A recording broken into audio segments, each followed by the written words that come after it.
विपिन के पास में अब यही एक तरीका बचा हुआ था। बात कुछ ऐसी थी कि चाहे से यहाँ पर जो सम्राट कबीला था वो यहाँ पर विक्रम का ही कबीला था, लेकिन फिर भी यहाँ पर जो विक्रम की कबीला था ना वो यहाँ पर अभी भी ग्लेशियर रेनकोट से बहुत ही ज्यादा दूर था। अगर विपिन यहाँ से ट्रांसपोर्ट होते हुए सीधे वहां पर चला जाता है और उससे यहाँ पर वह अब ग्लेशियर रेनकोट जाने तक की भी कोशिश करता है तो उसके अंदर भी उसको 15 दिन लग जाने थे और 15 दिन तक विपिन यहाँ पर ऐसा कुछ कर नहीं सकता था। इसी वजह से अब उसके पास में एकमात्र चारा जो था वो था यहाँ पर खुद ही फॉर्मेशन को बना लेना, और इसके लिए विपिन को यहाँ पर कुछ जरूरत पड़ने वाली थी। लेकिन जैसे विपिन वहाँ पर वो शब्द कहे थे ना तो चारू वहीं पर सन रह जाती है। वो वहाँ पर विपिन से पूछती है, विपिन कहीं पे आप अभी यहाँ पर फॉर्मेशन बनाने के बारे में तो नहीं सोच रहे हैं ना? क्योंकि यहाँ पर चारू को कहने का साफ साफ मतलब यही था कि वह यहाँ पर विपिन के इंटेंशन को समझ चुकी थी। तो यहाँ पर वो पहले उसको बता देना चाहती थी कि विपिन आपको पता है कि यहाँ पर जो 9 स्टार फॉर्मेशन है ना ये टेलीपोर्टेशन फॉर्मेशन के अंदर ही आया करती है, और इसके अलावा यहाँ पर इसको बनाने के लिए कम से कम 9 स्टार फॉर्मेशन मास्टर की जरूरत होने वाली है। हाँ, मैंने एक बार इसको देखा है। बात कुछ ऐसी है कि हमारे ग्लेशियर रेनकोट के अंदर ऐसा बनाया जा रहा था, तो उस समय यहाँ पर कम से कम 3 9 स्टार मास्टर टीचर्स की जरूरत पड़ गई थी, और इसके अलावा यहाँ पर उन्हें बहुत सारी चीजें करनी पड़ी थी, गणना पूरी करनी पड़ती है, उनको हर एक चीज को यहाँ पर ध्यान से रखना पड़ता है। जिसके बाद भी जाने के बाद में उन्होंने यहाँ पर 3 महीने के अंदर गणना की थी ओनली, वो भी इन 9 स्टार फॉर्मेशन मास्टर्स ने मिलते हुए। और यहाँ पर तो आप अकेले हैं, आपके लिए तो यहाँ पर बहुत ज्यादा मुश्किल हो जाने वाली है, क्योंकि यहाँ पर अगर आप अभी गणना करने बैठते हैं तो आपको यहाँ पर 6-7 महीने लग जाएंगे। उसके बाद में यहाँ पर आपको फॉर्मेशन को स्टेब्लिश करने के लिए भी एक अच्छी जगह ढूंढनी होगी, जिसके लिए हमें यहाँ पर बहुत ज्यादा समय हो जाएगा। क्या पता वहाँ पर कोई प्रॉब्लम हो रही हो तो उसके लिए तो यहाँ पर हम भूल भी चुके होंगे। क्या 3 महीने? जैसे विपिन ने वहाँ पर वह शब्द सुने और 3 महीने के बारे में सुना ना, तो उसके साथ में वहाँ पर चारू ने उसको एक और सरदर्द दे दिया था। हे भगवान, क्या है ये? आखिरकार मैं यहाँ पर 3 महीने के अंदर अंदर ऐसा क्या कर सकता हूँ क्या? क्योंकि 3 महीने के अंदर तो वहाँ पर सब कुछ खत्म हो जाएगा। उसके बाद में क्या वहाँ पर केवल पूड़ी वूड़ी खाने के लिए जाऊंगा? इसके साथ में अब चारू ने मेरे को ये एक और सरदर्द दे दिया, वो भी 3 महीने का। नहीं नहीं नहीं, 3 महीने तक नहीं हो सकता। यहाँ पर विपिन अब बहुत ज्यादा सोच विचार करने लगता है। वो ये सोच रहा था कि आखिरकार अब उसको यहाँ पर क्या करना चाहिए। तो अचानक से उसका दिमाग के अंदर बत्ती जलती है। ऐसा लगता है किसी ने यहाँ पर उसके दिमाग के अंदर थोड़ा दे मारा हो, जिसकी वजह से वहाँ की लाइट जल गई हो। क्योंकि यहाँ पर दूसरों के लिए यहाँ पर उनको फॉर्मेशन बनाने में कम से कम 9 महीने 3 महीने या टाइम ज्यादा लग सकता था, लेकिन विपिन के लिए ऐसा कुछ नहीं था। हाँ, क्योंकि यहाँ पर जो नॉर्मल लड़ाकू होते हैं ना, उनको सारी गणना खुद करनी पड़ती थी। हर एक इंच का यहाँ पर ध्यान रखना पड़ता था, फ्लेक्स को बिल्कुल सही जगह पर लगाना पड़ता था, जिसके बाद में जाकर वो फॉर्मेशन वहाँ पर बनती थी। हालांकि विपिन को ऐसा चिंता करने की कोई जरूरत ही नहीं थी। विपिन तो हमेशा बस यहाँ पर हु करता है और फूंक देता है सारे झंडों को ऊपर की तरफ, और सारे झंडे यहाँ पर जैसे विपिन की बात मानते हैं वो अपनी अपनी जगह पर जाकर लग जाते हैं। और विपिन को यहाँ पर झंडे लगाने में कोई प्रॉब्लम आने वाली थी नहीं। इसके अलावा रही यहाँ पर मैनुअल्स की बात, तो यहाँ पर मैनुअल्स की भी अलग अलग कैटेगरी होती है, जैसे कि यहाँ पर साधारण और बहुत ज्यादा खतरनाक मैनुअल्स, जैसे कि यहाँ पर बहुत ज्यादा टाइम लगने वाली। तो विपिन के पास में स्वर्ग की लाइब्रेरी पड़ी थी। अरे वो तो एक बार यहाँ पर क्लिक करेगा और उसके बाद में सारी स्वर्ग की लाइब्रेरी के अंदर छप जाएगी, और उसके बाद में एक अच्छी सी मैनुअल बनकर उसके सामने आ जाएगी। तो फिर उसको वहाँ पे क्या दिक्कत होने वाली थी? के बाद में क्या पता उसको एक दिन भी पूरा ना लगे, कुछ आधे घंटे 30 मिनट के अंदर वो यहाँ पर पूरी फॉर्मेशन को बनाकर रेडी कर दे। इसके साथ में जल्दी से वो चारू को कहता है, चारू चलो ठीक है, हम लोग यहाँ पर फॉर्मेशन मास्टर्स के हॉल के अंदर चलते हैं, मुझे वहाँ पर जाकर कुछ किताबें पढ़नी है। क्या किताबें पढ़नी? वो भी इस समय? वहाँ पर चारू की आंखें सिकुड़ जाती है, क्योंकि अभी तो यहाँ पर उनको फॉर्मेशन बनानी थी ना। तो इस समय अगर वो यहाँ पर अब किताबें पढ़ने बैठेंगे तो किताबें पढ़ने में भी इनको कम से कम 1 महीना लगने वाला है, क्योंकि 9 स्टार फॉर्मेशन मास्टर कोई नॉर्मल फॉर्मेशन मास्टर तो ना होते हैं। लेकिन विपिन कहता है, नहीं मैं तुम्हें भी यहाँ पर समझा नहीं सकता, चलो चलते हैं। वहीं दूसरी तरफ अब विपिन वहाँ से निकल जाता है। वो वहाँ पर चारू को कोई जवाब नहीं देना चाहता था, क्योंकि उसके लिए हर 1 मिनट यहाँ पर बहुत ज्यादा जरूरी था। विपिन कहाँ जा रहे हो? मैं भी आ रही हूँ। उसके साथ में जब चारू ने देखा कि यहाँ पर अभी विपिन अपने ही प्रमुख यानी कि जो उनकी प्रमुख ग्लेशियर रेनकोट की थी रेनू, उसकी ही हेल्प करने के लिए कोशिश कर रहा था, तो अब चारू को भी उसका साथ देना चाहिए ना। तो वो भी उसके पीछे पीछे वहाँ पर चली जाती है। जल्दी वो यहाँ पर एल्डर कासिम के पास में पहुंच जाते हैं। एल्डर कासिम वही थे जिसके नाक के अंदर इसने और यहाँ पर जो हर्षित था, दोनों ने नाक के अंदर दम करके गए थे ना, वही यहाँ पर आज फिर से आ चुके थे। एल्डर कासिम, मुझे आपकी एक मदद चाहिए। मदद? कैसी मदद? आपको मेरे से अब क्या मदद चाहिए? एल्डर कासिम ने विपिन से पूछा। हालांकि वो अभी इस वक्त बहुत ज्यादा सतर्क भी थे, क्योंकि जब भी यहाँ पर ये दोनों आया करते थे ना तो कुछ ना कुछ यहाँ पर तोड़फोड़ हो जाया करती थी। इसके अलावा यहाँ पर उनकी बिल्डिंग अभी भी तो बनी थी ना, इसी वजह से वो नहीं चाहते थे कि वो टूट जाए। तो विपिन उससे कहता है, हाँ मुझे कुछ नहीं, यहाँ पर एक टेलीपोर्टेशन फॉर्मेशन की कुछ किताबें पढ़नी है, क्या मैं पढ़ सकता हूँ? क्या आपके पास में ऐसी कोई किताबें पढ़ी हुई है? वहाँ पर विपिन ने जल्दी से फटाफट सारे शब्द पूछ लिए। उसके बाद में जो एल्डर कासिम थे ना, थोड़ी देर यहाँ पर सोच विचार करने लगते हैं। हाँ, हमारे पास में है तो सही। वो बात कुछ ऐसी है कि यहाँ पर बहुत से फॉर्मेशन मास्टर्स है जो टेलीपोर्टेशन फॉर्मेशन के ऊपर भी यहाँ पर अपनी व्याख्यान रखते हैं, और इसके अलावा जो हमारे बुजुर्ग चक्रदेव थे उन्होंने यहाँ पर एक लाइब्रेरी के अंदर इन सभी बुकों को रखा हुआ है, क्योंकि उनके उस टाइम पे यहाँ पर टेलीपोर्टेशन फॉर्मेशन का बहुत ज्यादा यूज किया जाता था, तो इसी वजह से यहाँ पर वो टेलीपोर्टेशन फॉर्मेशन की किताबें भी रखी गई होगी। चलिए मैं आपको वहाँ पर ले चलता हूँ। बात कुछ ऐसी थी कि विपिन ने यहाँ पर पहले यहाँ पर 8 स्टार फॉर्मेशन मास्टर की जो परीक्षा थी ना वो पार कर ली थी। उसके बाद में यहाँ पर उसको कोई भी दिक्कत नहीं होने वाली थी, क्योंकि अब अगर इसको यहाँ पर 9 स्टार फॉर्मेशन मास्टर की परीक्षा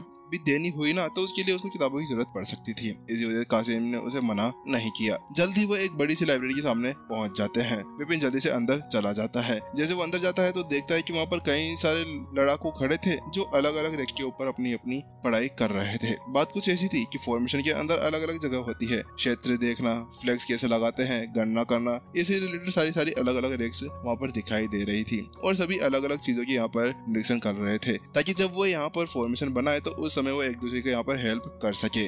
गलतियां। अगले पल विपिन ने ऐसा कहा और उसकी स्वर्ग की लाइब्रेरी के अंदर सारी बुक्स वहाँ पर छपकर आ जाती है। कुछ 1 घंटे के अंदर उसने सारी बुक्स को यहाँ पर कॉपी पेस्ट कर लिया था। यार ऐसी टेक्निक मेरे को मिल जाए ना तो माशाल्लाह मैं तो यहाँ पर पूरे मजे लगे आ जाऊंगा। उसके बाद में यहाँ पर विपिन थोड़ी देर रुकता है और कंबाइन। अगले पल यहाँ पर सारी बुक्स अब एक बुक के अंदर बनकर आ जाती है। विपिन के सामने अब एक साफ सुथरी स्वर्ग की फॉर्मेशन आर्ट बनकर आ चुकी थी।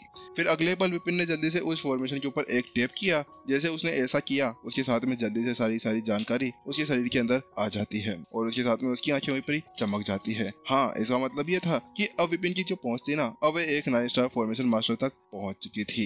उसके बाद में विपिन जल्दी से अब कासिम की तरफ पलटता है और उनसे पूछता है, एल्डर कासिम, क्या आपके पास में कोई 9 स्टार फॉर्मेशन मास्टर फ्लेक्स के पड़े हुए हैं? वहाँ पर अब कासिम पूरी तरह से दुविधा के अंदर पड़ जाता है और शर्म से मुंह को लाल करते हुए कहता है, नहीं, मेरे पास में नहीं पड़ा हुआ। वैसे यहाँ पर उसको शर्माने की कोई जरूरत तो थी नहीं, क्योंकि यहाँ पर वो एक 8 स्टार फॉर्मेशन मास्टर था। इसी वजह से यहाँ पर उसके पास में आखिरकार 9 स्टार फॉर्मेशन मास्टर की जो फ्लेक्स थे वो क्या ही कर सकते थे। आपके पास में भी नहीं है तो फिर हम मुझे यहाँ पर कहाँ से मिल सकते हैं? विपिन ने पूछा। अरे यार, इनके पास में थोड़े बहुत फ्लेक्स तो होने चाहिए थे ना। आखिरकार ये फॉर्मेशन हॉल के एक बुजुर्ग जो ठहरे, लेकिन वहाँ पर क्या ही करे, अब उसको वहाँ पर कुछ और तो करना ही होगा ना। तो उसके साथ में अब जो एल्डर कासिम थे ना वो बड़े दुविधा के अंदर चले जाते हैं। हाँ, 9 स्टार फॉर्मेशन फ्लेक्स किसके पास हो सकते हैं? शायद हाँ, एल्डर दानिश के पास में ये हमें मिल सकते हैं। क्या एल्डर दानिश? हाँ, एल्डर दानिश। बात कुछ ऐसी है कि वो यहाँ के सारी चीजों को संभालते हैं और यहाँ पर वह सब प्रिंसिपल भी तो है, इसी वजह से यहाँ पर वह इन सभी फ्लैग्स को रखा करते हैं।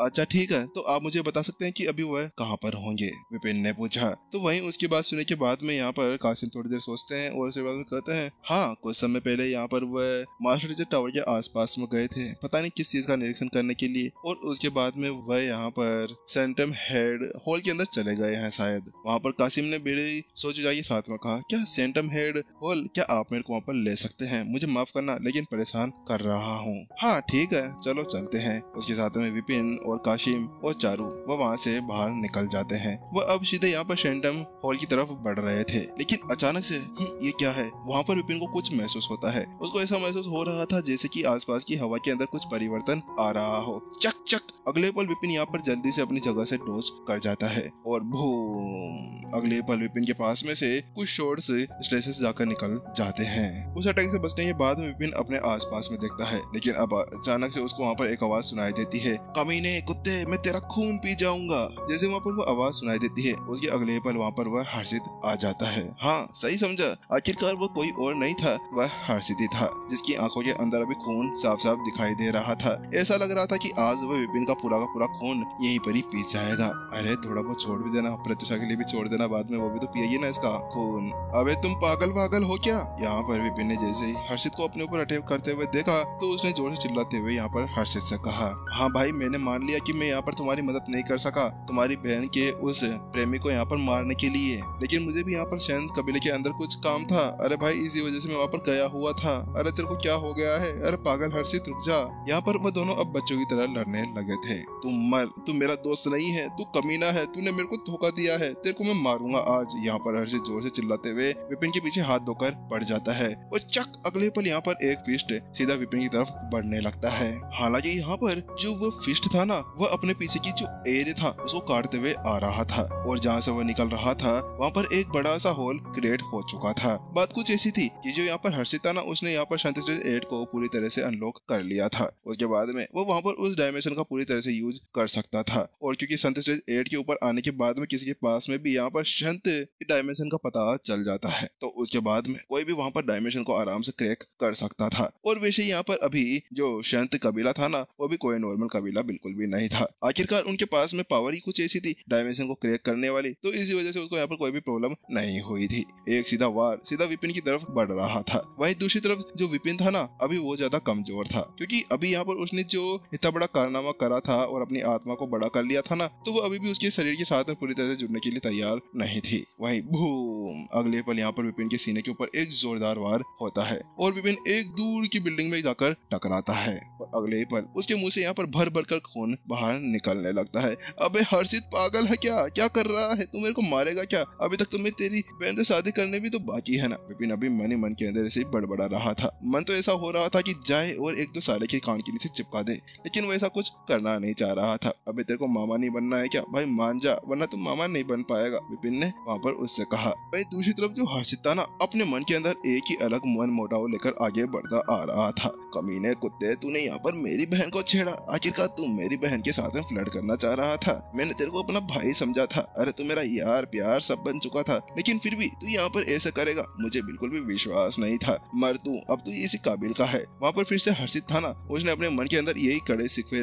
रख के विपिन के ऊपर एक के बाद में अटैक करना शुरू कर दिया था। पागल कमीना इंसान, वास्तव में यहाँ पर तूने बहुत बड़ा गलती की है। अब तू गया काम से। पैंग पैंग पैंग, और अगले पल यहाँ पर विपिन के ऊपर एक के बाद में एक किक की बारिश होने लगती है। लेकिन विपिन यहाँ पर थोड़ा बहुत अपनी आत्मा को थोड़ा ठीक करता है और फिर से थोड़ा बहुत उसको डोज करने के लिए काबिल हो जाता है। लेकिन कुछ देर बाद में फिर से यहाँ पर उसको चक्कर आने लगते हैं और बूम, अगले पल विपिन को फिर से जमीन के ऊपर जाकर गिरा दिया जाता है। वहाँ पर गड्ढा हो चुका था। इसको हो क्या गया है? अरे यार, इसको मैंने बताया ना कि मैं यहाँ पर शैन कबीले के अंदर किसी इंपॉर्टेंट काम से गया था, तो ये मेरे को मार क्यों रहा है? यहाँ पर विपिन को समझ में नहीं आ रहा था कि क्या वास्तव में यहाँ पे इसकी मदद नहीं की इसी वजह से, या क्या मेरा खून पीना चाहता है। वहीं दूसरी तरफ कासिम अब रोने की कगार पर पहुंच चुका था। अरे तुम दोनों क्या कर रहे हो? अभी अभी यहाँ पर मैंने इस होल को पूरी तरह से ठीक करवाया है, तुम क्या वास्तव में इसको तोड़ने के लिए यहाँ पर आते हो?